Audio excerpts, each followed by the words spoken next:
Good morning. What? Said good morning. Good It's time to do a video. No, I'm not ready to film.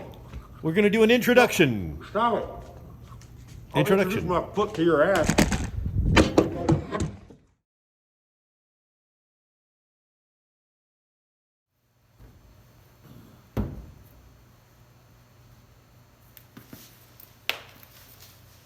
Okay, this is good news. I found the wiring for the fuel pump, and I'm ready to install the oxygen sensor, so we'll see if we can get that going. Okay, here's what we're dealing with. The oxygen sensor has to go in sideways like this, but there's a piece of metal inside the pipe keeping it from going in all the way. So I'm going to have to somehow remove metal inside the pipe. The side of the frame is right here, so I can't get a straight shot at it with a Dremel tool or anything. So I might have to take a hand file, break it off, and stick it in there and move it around. And then the fuel pump is just right down here. And I'll show you that later. Okay, after committing what feels like an inappropriately long amount of time trying to figure out how to hone the inside of the hole that the oxygen sensor fits in without damaging the threads, this is what I've come up with. It's the chuck out of a drill so I can hang on to it, and a grinding stone that I have shaped to the appropriate diameter to where it should remove the offending metal material but not damage the threads. So if anyone needs me, I'll be underneath this Challenger for the foreseeable future, hand reaming the bung hole till I tried to do it without laughing, until this slides in and the threads engage. Interestingly, the one that was in the Challenger before was not only bent, but you see this very shiny area from where it was taken out and where it was obviously gripped and hammered on. Somebody jammed this thing in there, and I don't think it was even seated all the way in to the base of the threads. So it probably never had a proper reading, and no wonder it didn't run right. You know, there's a few things you have to have for fuel injection to work, and one of them is a airtight exhaust up to the O2 sensor. Otherwise, it's reading incorrectly and feeding the computer incorrect information. I'm going to kind of go over that when I talk about the difference between carburetor and EFI, but it's just a big red flag on why the thing never ran right before. Okay, I've been grinding away for a while. I'm now going to use this thread chaser, thread cutter, clean the threads that are there, make sure there's no crap left, and run it all the way through, and then we should have proper clearance for the O2 sensor to seat properly in the thing. Okay, this is probably how I should have done it earlier, but let's get under here and take a look. All right, let's see here. I got a couple of the bolts out already, but they were already loose. They were already leaking. I'm going to disconnect the collector, and I'm going to cut the pipe right in a nice straight part, probably right here. I could go a little farther back, but I think this will be fine. And then I'm going to clamp it back together and put a proper oxygen sensor at a proper angle right here.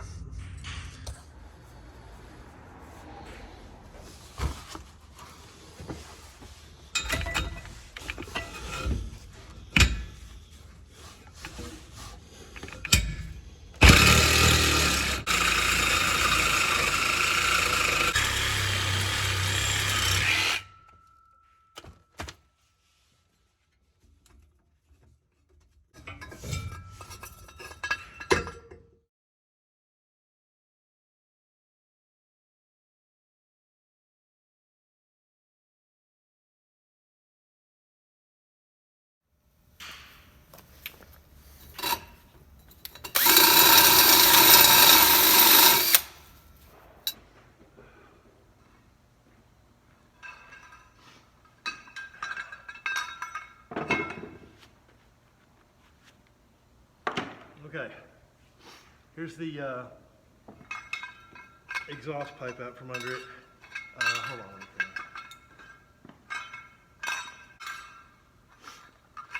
All right, kind of a hassle, but I took a wire brush and cleaned up all the area that's going to reattach under the car, and cleaned the whole area. Took a step drill, made the hole the correct size, and we got the O2 bung. It's going to weld right here, and I'm going to clamp it in place. We'll test fit everything, and then weld this where it goes. It's kind of nice that Phytech EFI, it comes with the O2 sensor bung, and it also comes with a gasket and these clamps. So even if you didn't have a welder, you could clamp this, one on each side to this flange, clamp it down, and you'll have yourself an O2 sensor in the exhaust. So even if you don't have a welder, you can clamp it like this, get it welded later, or just run it like this and make sure it's nice and tight.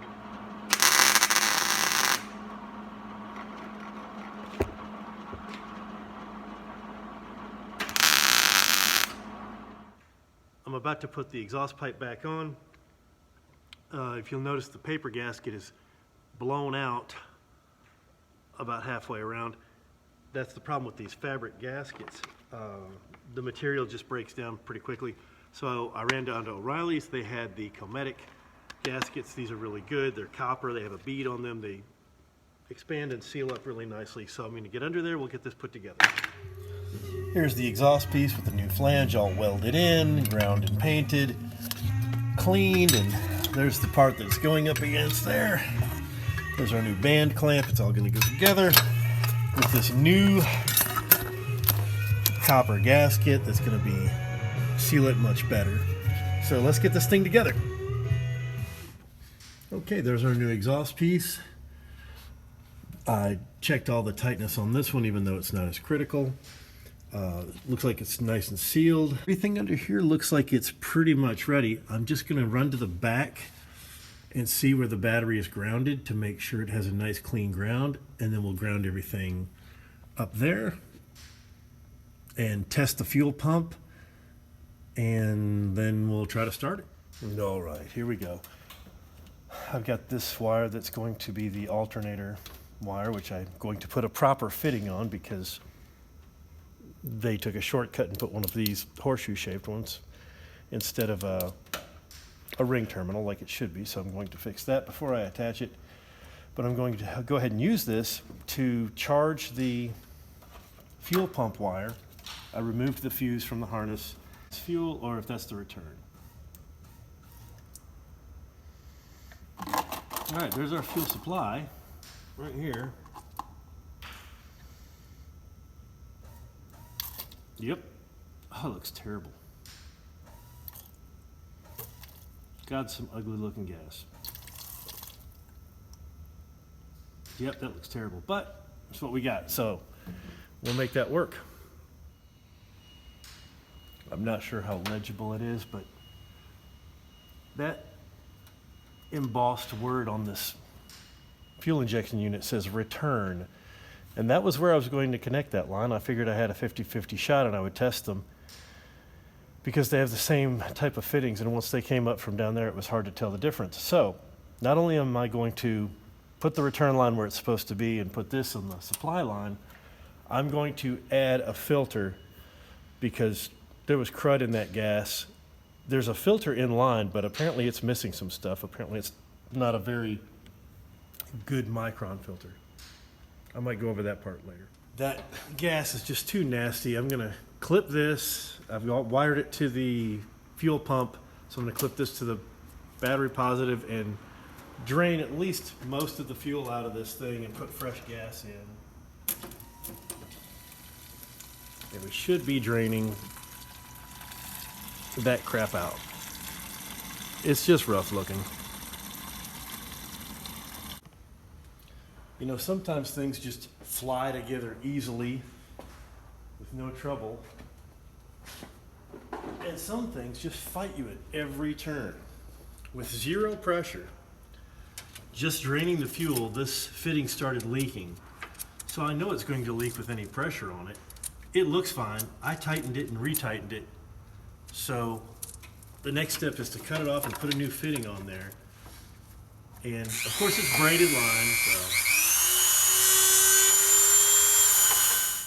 Well, after fooling with it and messing with it and fooling with it and poking my fingers with this braided steel crap, I've determined that they just used the wrong size fuel line, because when you strip this back and shove a fitting in here, it splits the fuel line and stretches it too far.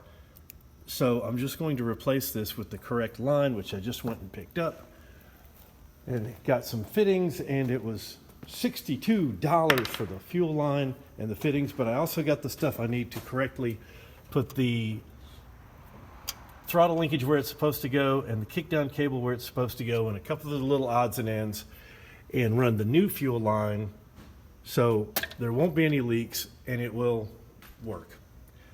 Another hang up, but it's gonna happen. Another project under the Schaefer's product. I'm sure you're weary of hearing me prattle on about how good their stuff is, but it's always been pretty good.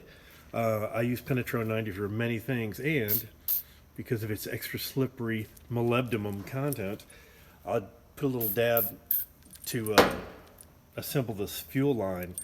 And usually it's a lot of force to push these things on. They're called push lock fittings. But with a little bit of that, man, they go on and you're there.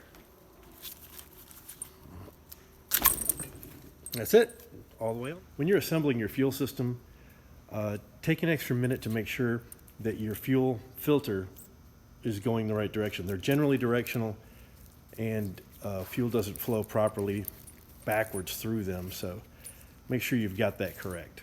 This one has it right there.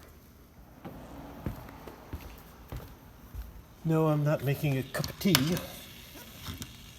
Another tip for assembling these push lock fittings that have barbs on them is if you get water nice and hot, boiling hot, and soak the end of the hose just for a minute to get it really warm and pliable, they tend to stretch and slide on more easily. So as always, it's just one more hour under the car, making the fuel line connections, zip tying stuff together, whatever. It will be, I'll be back. If I'm not out in 2 hours, come get me. Ooh.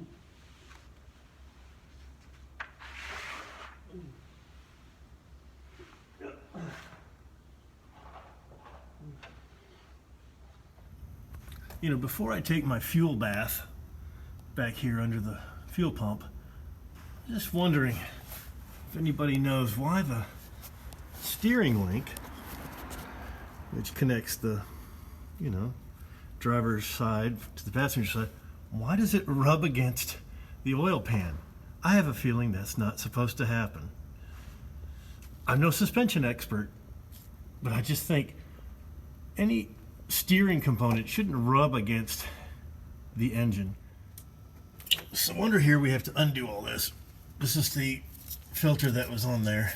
It's been on there since the vehicle was painted because it's got green paint on it. It is unknown and it's coming out. We've got that nice filter going in. The pump was set up for fuel injection. It sounds fine.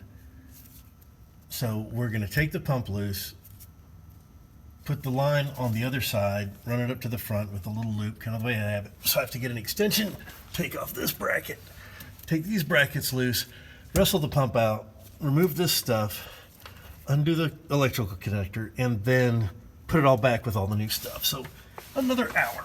Ugh. Wait here. This has been one of those vehicles that presented more of a challenge than I thought it would at the beginning. Sometimes things are a lot easier than you think, and then there's this, which is not. I should have been able to tie into the fuel system. I had to build half the fuel system and keep going backwards on that, which meant line and fittings and routing and filters. I should have been able to just kind of tie into the electrical system, but I had to take that farther back to get to good quality connections. Okay, we're pretty much ready to start this thing, but we're really not, because there's about 2 gallons of terrible fuel in it, as you saw when it came out. It was just no good. And informationally, gasoline goes bad relative to the amount of fuel that it is. So if you leave a vehicle with a very full tank of gas, number one, there won't be a lot of condensation because there's not much room for that to happen. And the second thing is it will take longer for that gas to go bad. A small amount of gas, like in a lawnmower, can go bad after just a few months. And if you leave just a little bit of gas in a car, it can turn to varnishy, jello-y crap pretty quickly. So if you're gonna let your car sit for a couple months, fill the tank to the brim. It'll solve a few problems. I'm gonna go get some gas and cross our fingers, see what happens. The distributor is just stuffed in there, eyeballed in place. The fuel pressure is a question mark. I don't know what this pump has as far as pressure. And the spark plugs also, I pulled a couple of them, they looked fine. We'll see what happens there. Here we go. This thing certainly has been quite a bit of work. Let's see how much gas I can get on the ground. I'm gonna go ahead and put my hand here, because these things, oh yeah, that's gonna leak like crazy.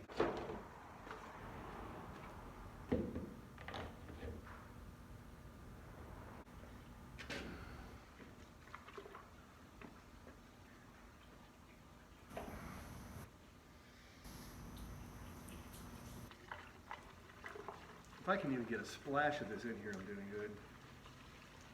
Gas cans always leak, or the top leaks. But I just couldn't even try to start it with that nasty stuff that was in there.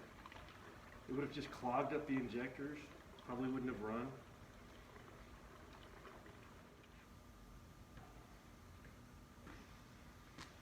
Once I get the gas in here, once I fill the tank, I will probably hit it with, again, a Schaefer's product. It's a fuel stabilizer, and if you're gonna let vehicles sit for a while, this is good stuff to throw in there. Any fuel stabilizer, really, but I like theirs because I like their personal recipe of additives. All right, I think that's all the fuel. Yep, that's all the fuel. Let's see here. I'm going to charge the fuel system and check for leaks. So this might be great, or this might be another 30-minute setback. We will find out. I heard it. Okay, I can hear the fuel system, so let's go ahead and clip it on there.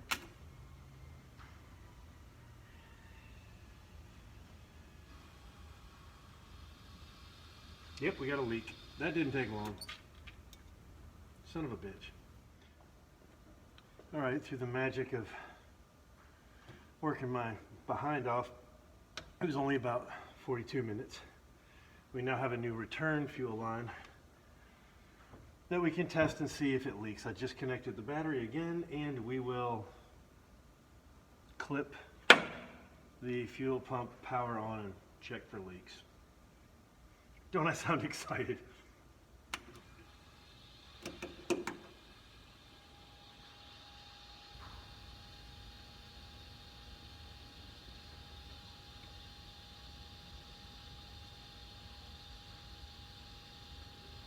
I can hear the regulator letting fuel bypass.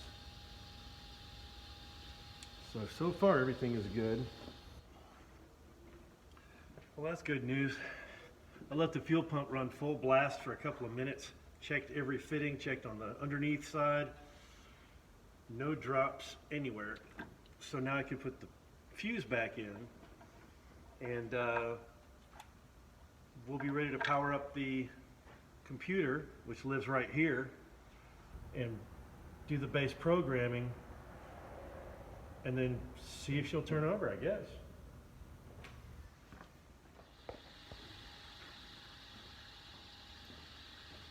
Okay, we got the fuel pump fueling. I've checked all the fluids. Connected the brake booster, checked the vacuum ports. Near as I can tell, everything is ready to go. So let's see what happens here.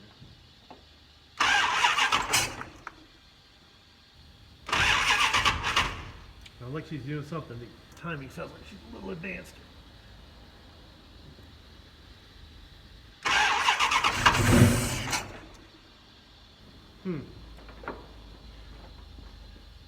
The throttle blades have not been adjusted on the Phytech, so. But the timing is probably what's off here.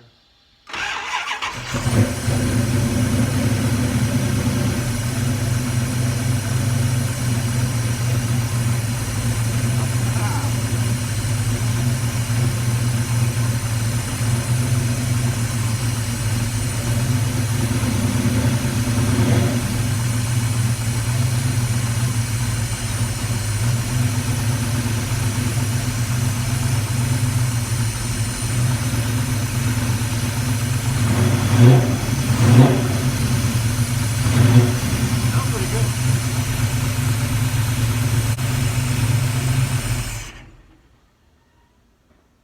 Well, it sounded pretty good. I didn't hear even, a lot of times you have to hear sometimes you have to give the lifters time to pump up, and they'll rattle quite a bit. That's pretty good. Sounds great, really. I didn't hear any weird engine noises, no loud grinding, no scraping. So now there's another list to make. Check all the fluids. Start adjusting the timing. Make sure she'll go through gear, see if the brakes work, see if the lights are working. Wire up the electronic fan control. Still a bit of a list, but it's a lot more fun to work on now that you can start it up. And I don't see any fuel leaking anywhere. So it's on to the next couple of hours of little detail stuff. I still want to zip tie the fuel lines and oxygen sensor wires up and make sure they don't go anywhere near the header. But I wanted to see if it was going to fire up and check for leaks before I went to that extra effort. So, great. Moving on. That's how we're going to conclude this episode. It started, it ran. There's still a lot to do, but there's a lot less to do. After I heat cycle it a couple of times, I'm going to go through and make sure the intake manifold bolts are snug down, the exhaust underneath, retighten that, make sure that we don't have any leaks by that O2 sensor. Check all our fluids again when it's warm. There's no coolant overflow. The radiator was half empty. We'll put some kind of coolant overflow, even if I just stick an old Prestone jug in front of the radiator and run a hose down to the bottom of it. Anyway, thank you for watching. Next video, on the road. Exciting.